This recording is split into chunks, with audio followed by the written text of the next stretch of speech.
For more than 12 years now, the country has enjoyed the services of the Office of the Control of Budget, the office that by the Constitution oversees implementation of budgets of the national and county governments by majorly authorizing withdrawal from public funds. The same office prepares reports on the implementation of budgets and highlights key issues of concern over how public resources are being utilized by the national and county governments. That office has so far prepared and published 12 annual reports over how resources have been utilized. And there is a pattern. As early as 2012-2013 financial year, the controller was already complaining over low expenditure on development programs. The absorption rates into development projects was extremely low, lower than 50% in 2012-2013, when it stood at 44%. As early as then, the control of budget was already raising concerns over the rising public debt. In May 2013, the Controller of Budget, Agnes Odhiambo, reported that public debt stood at 1.9 trillion shillings. Yes, 1.9 trillion shillings. She found it too high for the economy then, saying revenue shortfall was forcing the government to more borrowing. And she said, and I quote, "There is a need to contain the sprawling public debt which may not be sustained if the trend is not contained." End of quote. Sounds familiar? Well, the total budget in 2012-2013 was just over 1.2 trillion shillings.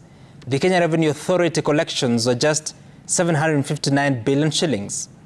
10 years later, the country has almost tripled the collections to 2.16 trillion shillings. The national budget has more than tripled too. And the public debt has grown more than 5 times to sit at 10.25 trillion shillings. Never mind the warning by the Control of Budget then that now is a record of history.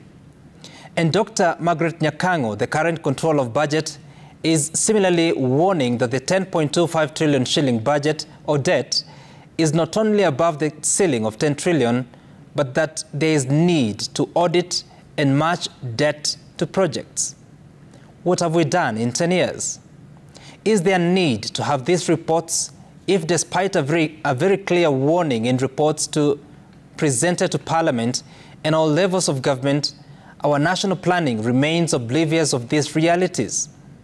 Are the reports by the Control of Budget just a constitutional formality? I have perused many of those copies. The format remains consistent. What changes is the financial year, the figures, and probably the percentages. But the narration and the commentary is very similar. The complaint that counties are underperforming in the collection of own-source revenue remains so much so, 10 years on. Have we become numb to the numbers? That even when the COB raises questions of possible impropriety, payments made outside the automated payrolls, and therefore a risk to theft of public resources, nothing changes? Are we turning the Office of the Control of Budget into a mere desk of national futility? So much numbers counted, but they don't count. And we have seen public officials acting surprised over how much of resources are going into non-priority expenditure. How MPs sitting at committees express utter shock when it is revealed that the public debt is out of hand, or how little we are spending on development expenditure. 10 years ago, 18.5% of the expenditure went into development. Now, with more resources, the percentage has dropped to less than 15%. And yet, 13 years into the Constitution of Kenya that requires transparency and accountability of public expenditure, we still have substantial expenditure considered confidential. And as the COB calls for matching of debts to projects, some syndicated loans, if not all of them, remain a well-kept dark secret. The Eurobonds are still a national mystery, and the country will repay one in June next year worth $2 billion taken in June 2014. National debts treated as private transactions exclusive to a few individuals.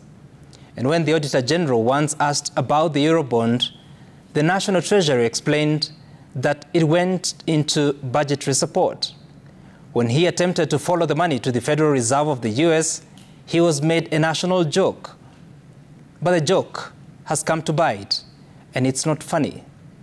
A country must decide what weight it puts to the national account compiled by the Control of Budget, the Office of the Auditor General, and other oversight bodies. And while at it, the silence by the National Treasury on these matters is chilling.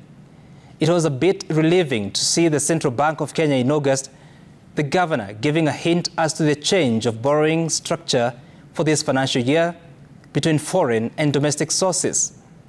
But the National Treasury has remained mum on this. Now that we know how much we owe and how much we shall borrow, how about how much we spend? On what? As of the silence from the National Treasury, it is disturbing. Silence is not the code of communication in any treasury the world over. And that is my sense tonight.